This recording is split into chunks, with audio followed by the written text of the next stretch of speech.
Good afternoon, everyone. Welcome. Thank you for coming to today's session. My name is Raven. I'm a self-advocate, and I'll be hosting today's webinar, which is a live webinar called Lived Experience in Action.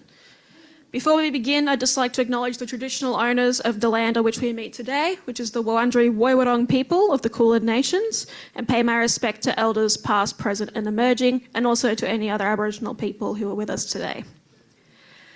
Just a bit of housekeeping for the viewers online before we start. Live captions are available. You can use the CC button at the bottom of your screen. This session will be recorded and available on the Valid website after the webinar. And you can feel free to write your questions in the chat. We will answer them during the Q&A time at the end of the panel. So today we're going to be talking about the power of storytelling. Stories help us connect, learn from one another, and better understand experiences that may be different from our own. They can challenge assumptions, build understanding, and inspire change. I'm joined today by my colleagues Omar, David, and Hala, who each bring their own lived experiences, perspectives, and strengths as part of Valid Voices, Valid's lived experience team.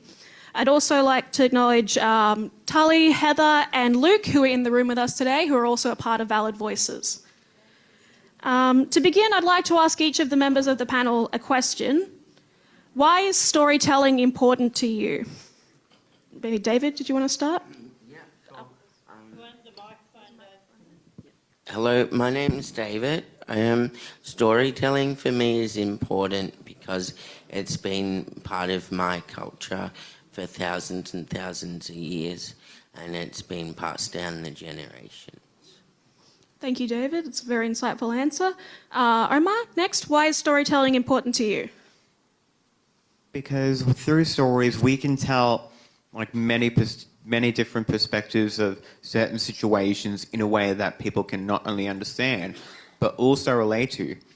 To understand something is one thing, but to relate to something on a deep personal level is another entirely. Thank you, Omar. And Hala, would you like to share about why storytelling is important to you? It is important to me because it means a lot for me for people to know my story and to know that no matter what my story is, that I never gave up or I didn't stop speaking up. Thank you, Hala. Thank you, everyone, for sharing. Listening to your experiences reminds us why stories matter, why it's so important for people with a disability to have an opportunity to share our own perspectives. I feel like, just to comment a bit personally, oftentimes people with disabilities, our stories and our voices get overlooked. There's a lot of misinformation and misunderstanding about our community out there, so having people like my colleagues, like this team here, and everyone who's willing to share their own stories and perspectives is really, really important. Stories, they can challenge stereotypes, they can build understanding, and they can create change, and that's exactly why we're all excited to officially launch Valid Voices today. Thank you. So we've heard a bit about the power of storytelling and about why lived experience really matters. So let's talk a bit about the reason that we're all here today, which is Valid Voices. Omar, can you tell us about what Valid Voices is? Thank you. Valid Voices is a new Speakers Bank program created by people with lived experience of disability to share their stories, educate others, and advocate for change through public speaking. Each of the speakers has their own perspective, experiences, and strengths, so we're able to cover lots of different topics and areas of interest. You can book our speakers to present at events, panels, or to speak directly to your organisations. Thank you, Omar. And David, why did we create Valid Voices? We created Valid Voices for the sole purpose of spreading awareness about intellectual disability across Australia and beyond. We hope to share our knowledge of how Valid came into existence and expand into the advocacy organisation it is today, as well as how intellectual disability can impact the person of life that's living, as well as lives of their family and friends. Thank you, David. And Omar, what's one thing that you want the community to understand about people with disability? It's like one small thing. Humanity. Humanity. Very well spoken. Yeah. So we'll just go down the panel now, and I'll ask everyone why they joined Valid Voices. Maybe let's start with Hala. Why did you join Valid Voices? To answer the question, I would like to share a part of my story. Growing up, nobody really understood my disability and what it's like living with a disability. People thought I was just being lazy. I felt alone and isolated. I wasn't allowed to have friends, and there were times when I experienced abuse and felt like nobody was listening to me. When my dad developed dementia, things became very difficult at home. What I want to say is that we knew nothing about dementia and how to support someone living with dementia. It is a really harsh disease, and there should be more awareness about dementia and mental health. There were times when I felt scared and alone, but I didn't give up. I still fought, and I still defended myself. I learned that if I needed help, I could ask for help, and that I had the right to speak up. The reason why I'm telling you my story is because I need people with disability to know that it's not right for anyone to treat their loved ones like this. Where did it go? We deserve to be loved and respected. We have the right to speak up when something is not right, and to take action when someone treats us badly. After losing both of my parents and going through major health challenges, I eventually found advocacy.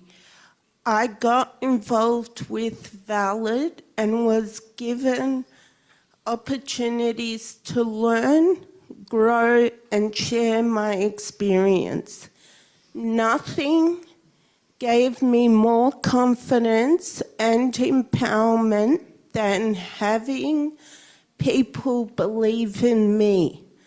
I learned to always speak up and stand up for myself when something is not right.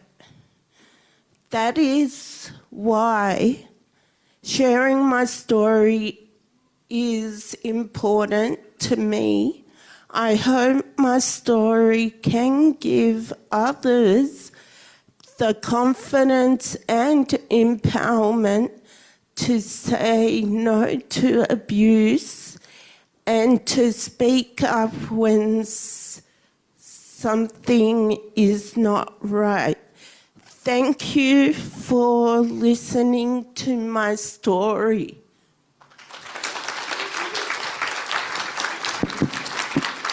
Thank you. Yeah. Thank you, Hala, for sharing your story with us. It's a really powerful, really moving one, and also a good snippet of the kind of stories that you could hear if you book one of the speakers from Valid Voices. Moving on next, Omar, did you want to answer why you joined Valid Voices? Well, I guess just to spread awareness about people with disability, like in general, not just like all across the entirety of Australia, but the world as well. Like places where there may be still institutions, where institutions still exist. Places where awareness about disability is so small that it's probably shunned to a point of being criminal. Or places where like people with disability are treated to the point of like the type of cruelties that I refuse to say out loud strictly to avoid traumatizing anyone, even though we have discussed heavy topics in the past. Like, Yeah. I joined it specifically just so we could spread awareness about disability everywhere in the world and make sure that it's not ignored in any way, shape or form.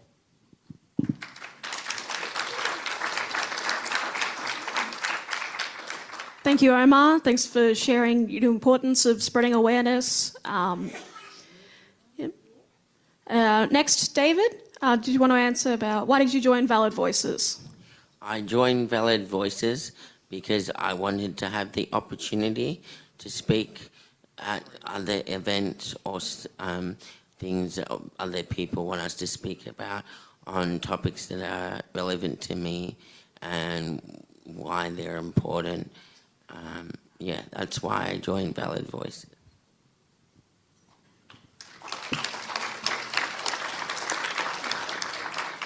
Thank you, David. I'm sure hopefully we'll get many of those opportunities in the future to speak at those sorts of events. I guess it's my turn to share about why I joined Valid Voices. I did a little bit of public speaking in high school, but not a lot. It was a bit of a high-stress environment for me. But I've always been interested in the power of storytelling and talking a bit about my own story and my own journey. So I joined Valid Voices to work more on my public speaking skills and to, like my other colleagues have so eloquently put, to have an opportunity to share my story and spread awareness about disability to other people out there in the community. So, Raven, I want to ask you, where has your public speaking led you to go? Where overseas have you been able to go? I did get to go to Singapore last year. And hopefully, through Valid Voices, all of us will get a chance to go to many, many exciting places like that, both in Australia and maybe even around the world. And finally, the all-important question, Hala, how can people book a Valid Voices speaker?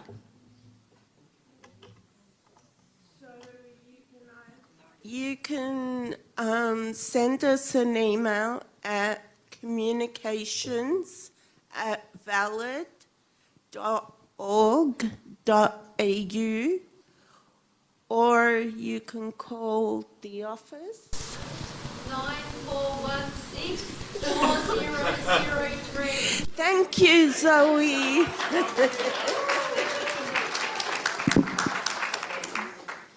Thank you, Hala. I think we also might have a website that's in the works for Valid Voices, so stay tuned for that. You're going to talk to the comms people. Yep. Sorry? Oh, the website is for those online, the website is in the chat, so you can check it out there. Yeah. And I think we've allocated some time for questions first from the chat online and then maybe from people in the room. Yeah, we can take them from the room as well. So if you have any questions for the rest of us on the panel about Valid Voices or the stuff, we can bring them back around to you. Has anyone got any questions for the Valid Voices? Then we got one up the back. All right.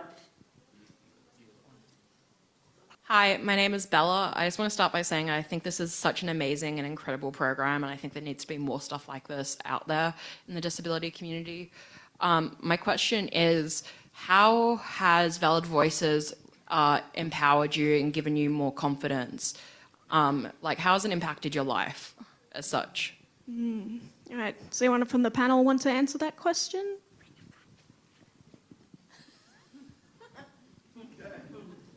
You see, with Valid Voices, You get it. it empowers us because it lets us tell people what our lived experiences are and gives us the confidence to speak up and to not let anyone, treat us bad, I guess.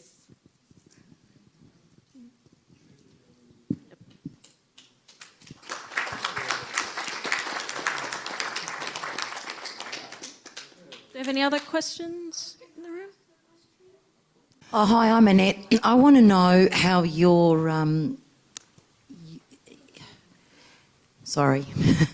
how this has helped you strengthen your goals. So how the advocacy work that you do has actually helped you sort of widen and broaden and strengthening your own goals. Just to clarify, are you talking about like NDIS goals specifically, or just like personal goals in our lives? Whatever goals, okay. Would anyone on the panel like to answer that question? I can go.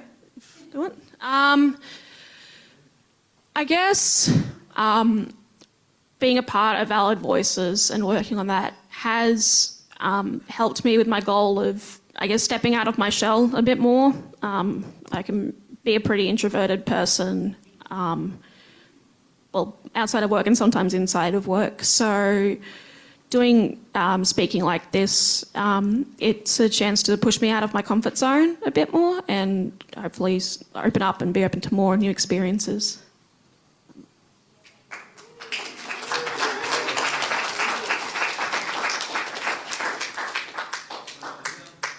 We've got one over there. We've got one question. We have people who are overtly, so that means they make it very prominent how they feel about people with disability. How do you think telling your story will change the opinions of people in our community? I've heard that a lot. Okay, you've got one there, that's okay. I think it's really important that people in the community know that us disability people, we can do exactly what you people can do, even though we need that extra help, but it doesn't matter, and that we're normal people like you guys.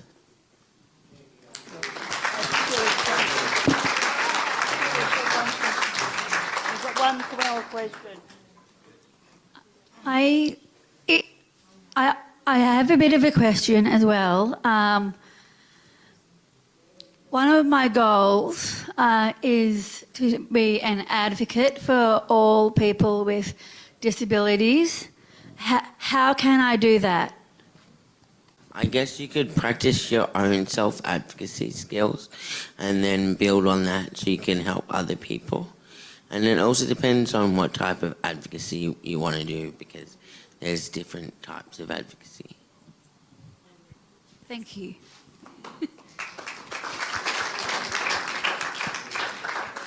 Want to go next? Wait for this person. Yes. That's an amazing program, and I'd love to join if I could. My question is, who are my audience if I joined? I mean, how does Violet put our stories in front of people? And who are those people who will listen to our stories?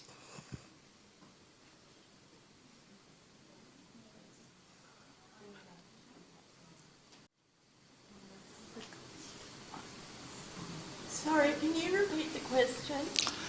Okay, my question is, who is the audience? That's a very good question. Oh, wait, I've got a mic. Oh, it's a lot of mics. So the audience for Valid Voices, places like some organisations, community groups, services and events, but really you have anyone who's got an organisation or an event who wants to book us, can book us. We're happy to go wherever. We'll have our speakers and our speeches planned for that. Yeah, I guess people who are willing to listen. Can I add something? Yep.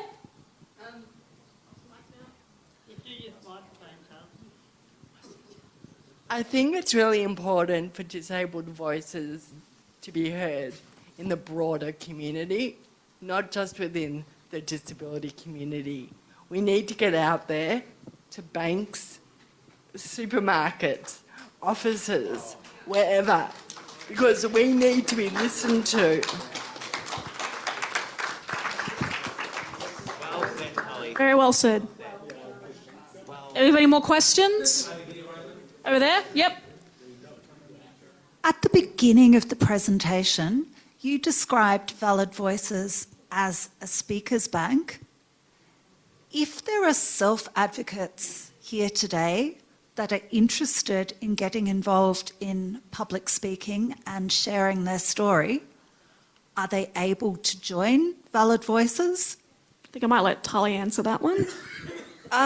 We're always looking for speakers, so feel free to email us at communications@valid.org.au or come to us after the presentation. Any more questions? Oh, I think we got one at the front here. Where was it? Well done. It's good developing your skills, becoming self-advocacy. You're very good. Keep helping him to develop skills, and you'll be good. Okay?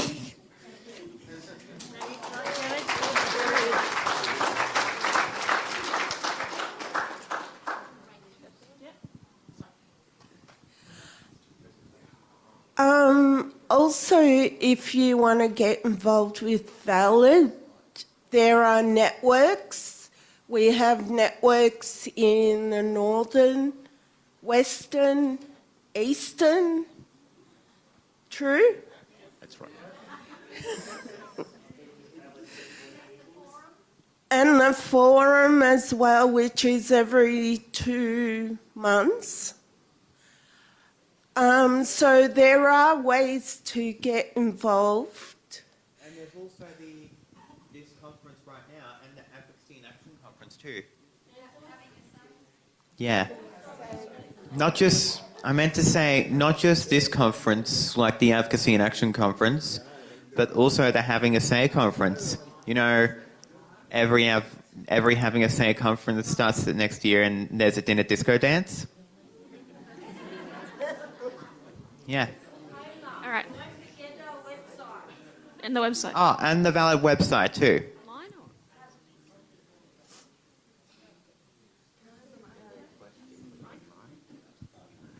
There's another way of getting involved, and Heather might like to cover this. We have the Dulcie Stone Riders competition coming up. Heather, do you want to say something about that? Bridget, where you disappeared to? Because you're Bridget and I and another lady is doing the Dulcie Stone. Dulcie Stone has been a big part of Valid for many, many years. She was a writer herself, and We have done the Dulcie Stone Award for over 10 years now, Bridge. 10 years, and what we're hoping to do is do some more Dulcie Stone stories. So we keep an eye out for that on our website and our media releases. Thank you.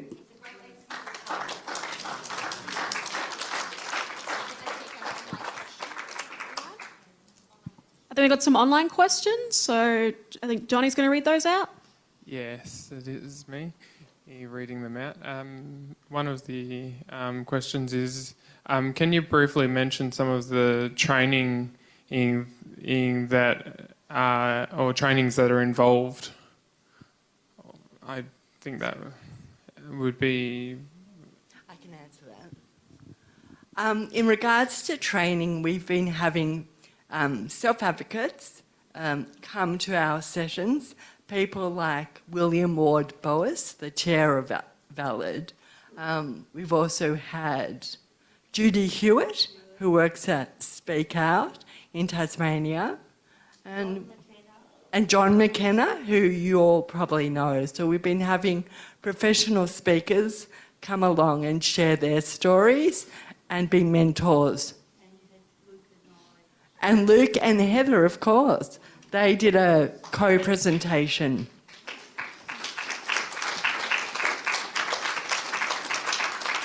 And we've got another question from online. Yep. Another question from the online audience is, would Valid Voices be open to sharing their stories and advocating for people with disabilities in kindergartens and schools? Yep.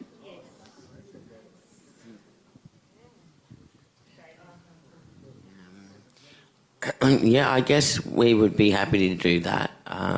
But generally speaking, Valid tend to attend to people that are over the age of 18, but we are happy to maybe advocate for people in those settings. We're happy to speak at kindergarten. I think it's getting people that telling that it's just coming into the disability sector towards learning about disability. Sorry, I've got an interpreter online, so they need to hear you. Do you want to speak directly with the microphone? It's about people, just coming into, if we go into schools, we're going into high schools where they're just learning more about disabilities. Even TAFEs, if they're doing a disability course, they're learning about disability. This would be the best way of them learning about it. Having people like Hala, Omar and David and Raven come and talk to them, and Luke and I maybe, and Tony supporting them to come and talk to them about how it is about disability.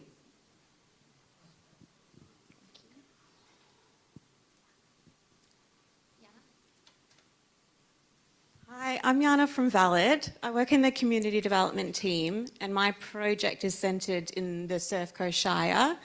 And we do a kinder project. It's called Discussions About Disabilities, and we go into kinders and answer questions about our disabilities, why we move differently, why we're maybe talking differently. And it's a really good example to do that instead of you having interactions with your early learners out in the community when you might not have the right answers. We also have we give out a lot of books on accessibility, but anyone can use the resource. It's only powerful if it's with speakers who have disabilities, telling their stories and showing how their mobility aids work and their experiences. So it only works when you have people with lived experience delivering it. We got more questions? Yep, from the room? Yep, if anywhere more, we've got time for more questions from the floor if anyone wants to ask questions.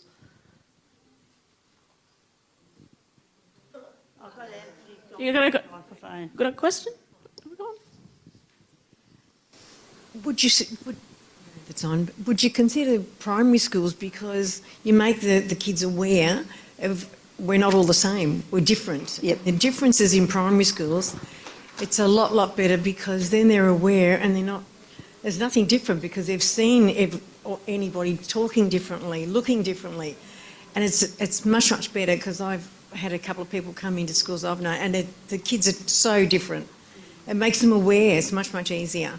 Yeah. Yeah, I guess I'd be open to that as well. Definitely. That's actually a genius idea.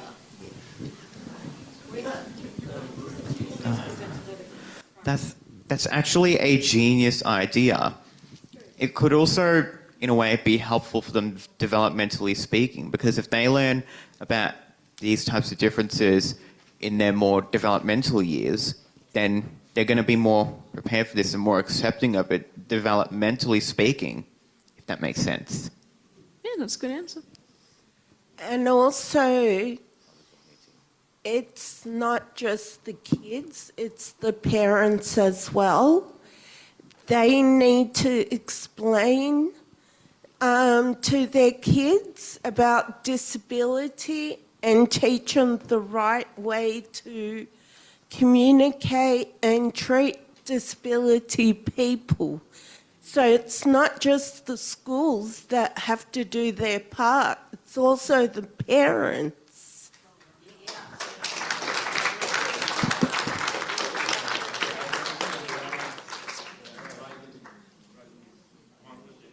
I think we've got time for one last question. Yeah, does Valid still has its monthly newsletter or not? Do we still have the newsletter? Are you talking about the Advocate Mark or the Valid newsletter? Yes.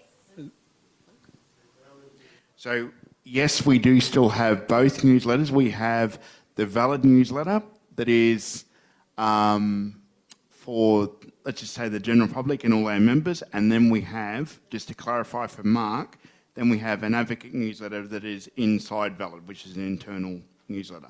So their stories could go into the newsletter then? Yes, I would say, I'm looking at my manager, yes. Yeah. Or into the Halsey Stone Award? Everything will go on, and I'm looking between managers and the Oracle over here, so that's good. All right. And with that final question, we'll wrap up the first part of today's webinar. Thank you very much to the panel members. Thank you to the audience for joining us today. Thank you.